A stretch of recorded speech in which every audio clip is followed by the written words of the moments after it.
Bonjour à tous, aujourd'hui je vais donc essayer de vous montrer comment déposer un dossier sur la plateforme CIDES, donc un dossier progressif au format IECN. Donc on part du principe ici que votre dossier est sous format Word. Alors vous voyez, il suffit tout simplement d'avoir un dossier, un document Word, avec ici votre énoncé, puis ensuite chacune des questions. Je vous rappelle, les questions, il y a un énoncé relativement court. Ensuite, 5 propositions numérotées de A à E. Je me suis mis les réponses bonnes parce que je les oublie souvent. Dans le cadre d'une conférence, vous pouvez tout à fait mettre quelques mots de correction si vous le souhaitez. La pondération pour chacune des questions, ça on va y venir ensuite. Et puis donc là, en l'occurrence, il y a 5 questions que j'ai mis sur mon bureau. Donc on va maintenant se connecter à la plateforme CIDES. Voilà. Vous tapez dans le moteur de recherche l'adresse de CIDES. Méfiez-vous, c'est bien CID Santé, non pas CIDES, pour des raisons qui nous échappent. Donc cid-santé.fr. Ici, vous allez vous identifier, vous sélectionnez votre université. Sélectionnez ici Lyon, puis Lyon Sud ou Lyon Est en fonction de votre affectation. Cliquez sur connexion. Ici, vous allez arriver sur votre nom d'utilisateur et votre mot de passe fourni par l'université. Vous voyez, c'est le service central d'authentification de l'université Claude Bernard Lyon 1. Donc, en l'occurrence, je saisis mes mots de passe et login de l'université. Vous n'aurez pas tout à fait cette interface-là pour la bonne et simple raison que moi j'ai des droits un petit peu plus étendus. Il faut ensuite saisir ici interface de saisie dosimologique et vous arriverez vous plus vraisemblablement sur celui-ci directement. Alors vous allez ici dans l'onglet interface de saisie dosimologique, créer ici, et on va créer un dossier progressif DP. Donc je clique ici, vous lui donnez un titre. Alors là on va en l'occurrence mettre pneumo test. On valide s'il veut bien. Voilà. Alors ici c'est votre module qui va vous permettre de rentrer tranquillement votre dossier. Donc vous allez aller dans contenu en haut, puis vous cliquez dans modifier introduction, et ici c'est tout simplement comme un onglet Word sur lequel vous allez pouvoir venir importer ici dans l'introduction l'énoncé. Donc on retourne dans notre fichier Word, vous sélectionnez votre énoncé, on le copie, on le colle, ah oui pardon, la petite subtilité c'est qu'il faut le coller avec les raccourcis clavier, donc CTRL V en l'occurrence sur un PC, et non pas avec les raccourcis de la souris. Donc pensez à bien faire les raccourcis clavier. Donc vous voyez, j'ai fait un copier-coller tout simplement. Je sauvegarde ici. Voilà. Ensuite, je vais aller ajouter des questions. Question numéro 1 en l'occurrence. Je vous rappelle que maintenant, les seules questions autorisées sont les questions à réponse multiple. Il n'y a plus de questions à réponse unique, plus de questions à réponse ouverte et courte. Elles sont encore proposées sur CIDES, mais il ne faut choisir que l'onglet QRM, questions à réponse multiple. Je valide. Voilà. Alors, ça m'ouvre ici l'interface de saisie de la question. Je peux éventuellement modifier le titre de ma question si je le souhaite, ça n'a pas beaucoup d'intérêt. On va faire exactement comme tout à l'heure ici, c'est-à-dire que je vais juste copier l'énoncé de ma question. Voilà, ici. Je le copie et je retourne le coller, donc toujours avec les raccourcis clavier. Donc ensuite, il suffit de faire pareil avec chacune de vos propositions. Alors c'est là que c'est clairement un peu fastidieux, puisque vous devez faire la manipulation 5 fois.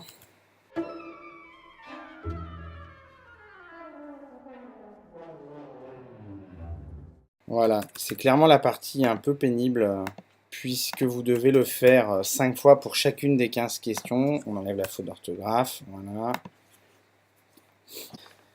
Donc vous l'avez fait 5 fois. Ensuite, vos bonnes réponses en l'occurrence sont D et E, je vous le garantis. Donc il faut décocher la réponse A qui est par défaut. Voilà. Alors la réponse A n'a pas été décochée. Voilà. Donc on décoche la réponse A. Faites attention parce qu'elle est vraiment cochée par défaut et on a vite tendance à l'oublier. Vous cochez vos bonnes réponses D et E. Faites bien attention lors de la création de votre dossier progressif à faire varier les propositions correctes, que ce ne soit pas toujours celle du milieu ou toujours la première et la dernière par exemple. Ensuite, si vous le souhaitez, dans le cadre d'une conférence, ça peut être intéressant, vous pouvez donc venir coller votre commentaire, votre correction en l'occurrence, ici. Et puis le dernier petit élément sur ce document ici, c'est le coefficient de pondération de votre question, qui vous le voyez va de 1 à 3. Alors l'objectif de cette petite particularité, c'est de pondérer la valeur du résultat de votre question en fonction de l'importance que vous souhaitez lui donner. C'est un peu comme au baccalauréat. Les mathématiques, pour ceux qui étaient en section C, étaient coefficient 9 et puis la philosophie était coefficient 1. Une fois que c'est fait, je n'oublie pas de sauvegarder. Et je peux passer à l'ajout de la question 2. Encore une fois, une question à réponse multiple. Et on recommence.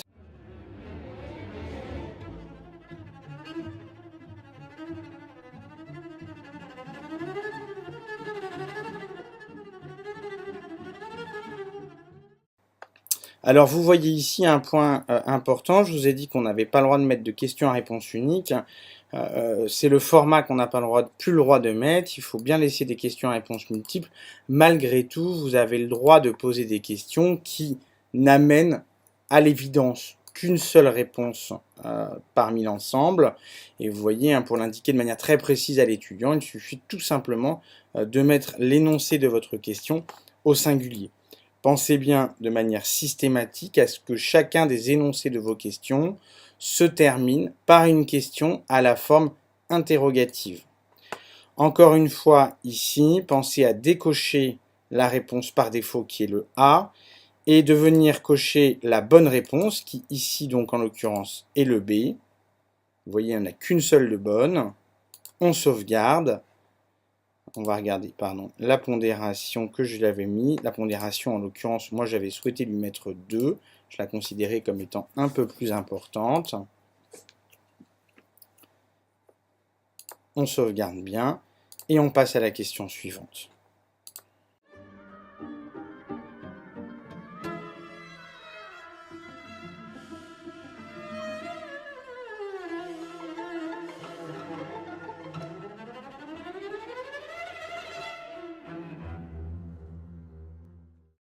Alors on arrive à la question 4. La subtilité de cette question ici, c'est qu'on va y inclure une image. C'est tout l'intérêt vraiment de l'IECN et tout l'intérêt de ce type de plateforme, c'est de pouvoir justement insérer du contenu image, voire multimédia. Alors vous cliquez tout simplement sur l'icône image.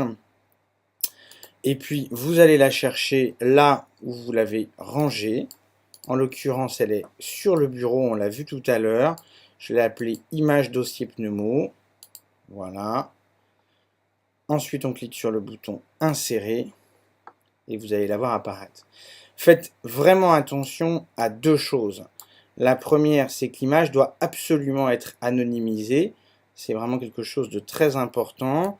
Le deuxième élément, c'est de vous assurer que la radiographie est de suffisamment bonne taille et qu'elle permettra sans aucun problème d'être interprétée par l'étudiant. Ensuite, vous faites exactement comme d'habitude. Donc on a mis ici la radio. Voilà les réponses que moi j'avais proposées.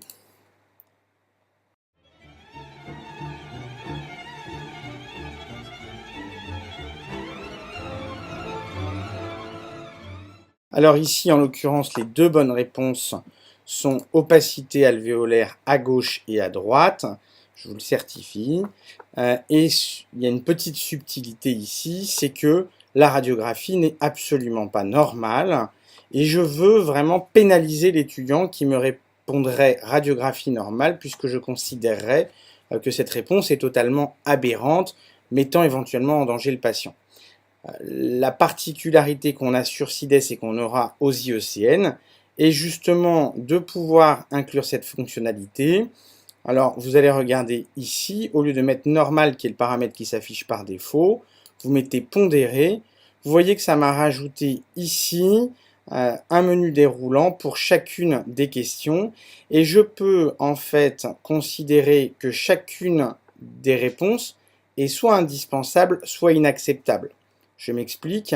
Une réponse indispensable, c'est une réponse, si elle n'est pas mise, vous avez 0 au QCM. Une réponse inacceptable, c'est si elle est cochée, vous avez 0 au QCM. Comme vous le savez peut-être, les QCM sont en effet pas tout à fait notés 0 ou 1. Ils sont notés en fonction du nombre de divergences par rapport à la réponse attendue. Et je vous renvoie à la formation CIDES si vous voulez en savoir plus. En l'occurrence ici, je considère que la réponse radiographie normale est inacceptable. Par contre, il faut bien penser à enlever les autres qui se sont mis par défaut. C'est la seule que je considère inacceptable. Par contre, les deux bonnes réponses sont ici. Je ne sais plus s'il y a un commentaire à cette question. Il n'y en a pas, mais par contre, ma pondération est à 3, parce que je considère que c'est très important de savoir interpréter cette radiographie. Donc je mets une pondération à 3 et je sauvegarde. Alors, on va passer à la dernière question.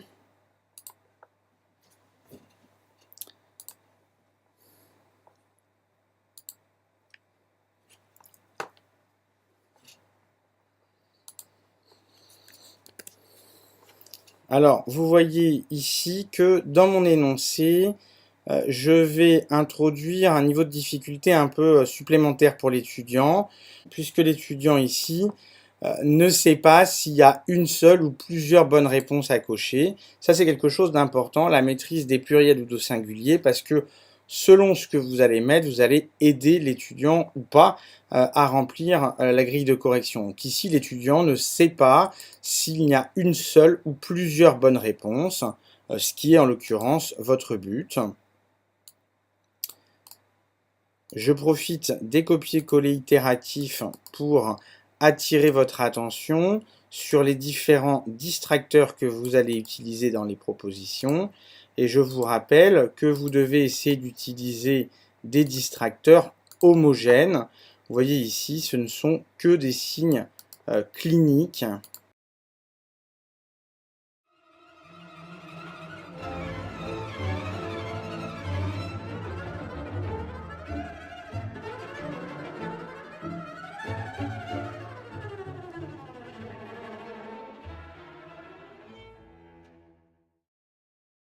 Voilà un peu pour l'exemple, on a mis 5 questions. Je vous rappelle qu'un dossier progressif, c'est 15 questions, ni plus ni moins, c'est exactement 15 questions. Là, pour l'aspect vraiment didactique, on n'en a mis que 5. Vous voyez qu'à chaque moment, vous pouvez revenir sur l'introduction et la modifier. Vous pouvez, si vous le souhaitez, utiliser les onglets de bureautique ici, à savoir de mettre en gras, en italique, en souligné. Vous pouvez également utiliser des listes à puces ou des listes numérotées, modifier éventuellement la couleur et ajouter, si vous le souhaitez, des liens hypertextes, par exemple pour envoyer votre étudiant sur une conférence de consensus, dans une correction évidemment. Vous pouvez également revenir à chaque fois à vos questions pour les modifier si vous le souhaitez. Par contre, vous ne pouvez pas modifier le type de la question, mais on a vu que ce n'était pas bien grave, puisqu'il n'y a que des questions à réponse multiple. Et si vous appuyez ici, vous supprimez totalement votre question. Voilà. Vous pouvez aussi faire varier l'ordre des questions. Vous voyez, en faisant glisser comme ça, si vous êtes trompé ou si vous souhaitez modifier les choses. Et puis ça va se renuméroter automatiquement. Alors là, on a rentré donc nos 5 questions. Je vous rappelle qu'il en faut 15. On croit avoir fini. C'est pas tout à fait vrai. Il va falloir aller dans l'onglet métadonnées. Et dans l'onglet métadonnées, vous allez devoir référencer votre dossier. Donc ici, vous allez le référencer, ici c'est l'UE maladie transmissible. Puis je vais sélectionner l'item 1, infection bronchopulmonaire commune de l'adulte et de l'enfant, qui était ce sur quoi portait mon dossier. Vous pouvez même, le cas échéant, si vous êtes vraiment très précis, rentrer dans les sous-items. Ce n'est pas forcément très utile. Ici, on va cliquer sur ajouter l'item. Il en faut obligatoirement un, mais vous pouvez en choisir plusieurs. Il suffit de répéter l'opération et il viendra s'ajouter ici. Alors, ensuite, toujours dans les métadonnées, il faut que vous sélectionniez la discipline, là ou les disciplines dans laquelle votre dossier a été fait. En l'occurrence, ici, c'est de la pneumologie. Et puis, vous pouvez sélectionner éventuellement des connaissances transversales. Mettons qu'ici, il fallait des connaissances en bactériologie en plus. Ensuite, vous voyez que par défaut, vient se mettre ici votre nom comme étant auteur de l'élément. Mais si vous souhaitez ajouter des collègues qui ont pu travailler éventuellement avec vous, vous pouvez tout simplement les ajouter également. Alors, on revient ici dans l'onglet résumé qui va vous donner un état d'avancement de votre projet. Vous voyez qu'ici il reste encore quelque chose de rouge, tout simplement parce qu'en fait il vous manque des questions. Alors vous voyez que SIDES n'est pas encore à jour puisqu'ici il me met 12 questions. On a bien vu que c'était 15 questions qu'il fallait mettre. Vous pouvez également revoir un peu l'aperçu de votre dossier pour vérifier qu'il n'y a pas de bêtises. Et notamment, je vous suggère vraiment de le faire pour vérifier que vous ne vous êtes pas trompé sur les bonnes réponses, notamment que vous n'avez pas laissé un A coché. Et ça, c'est tel que l'étudiant pourra le voir. Une fois que vous avez fini, c'est terminé. Vous pouvez le fermer. Il va apparaître ici dans le listing des dossiers qui sont en attente. Vous voyez qu'il apparaît avec le statut brouillon. Il n'y a plus qu'à prévenir la faculté de la mise à disposition du dossier progressif, qui sera validé selon les cas ou pas par la commission de l'université lorsqu'il y en a une, ou mis à disposition immédiatement pour les étudiants par le personnel administratif. Voilà, j'espère que cette vidéo vous aura été utile. Vous voyez que déposer un dossier sur SIDES, c'est quelque chose qui prend du temps, j'en conviens, mais qui n'est pas compliqué. Et il faut peut-être se dire que le temps qu'on perd ici à déposer le dossier sur SIDES, on le gagne sur la correction, puisque je vous rappelle que la correction est automatique, qu'il n'y a plus besoin de relire les dossiers. Et donc, ce petit temps qu'on perd au départ, finalement, on le gagne à la correction. Bon courage à tous.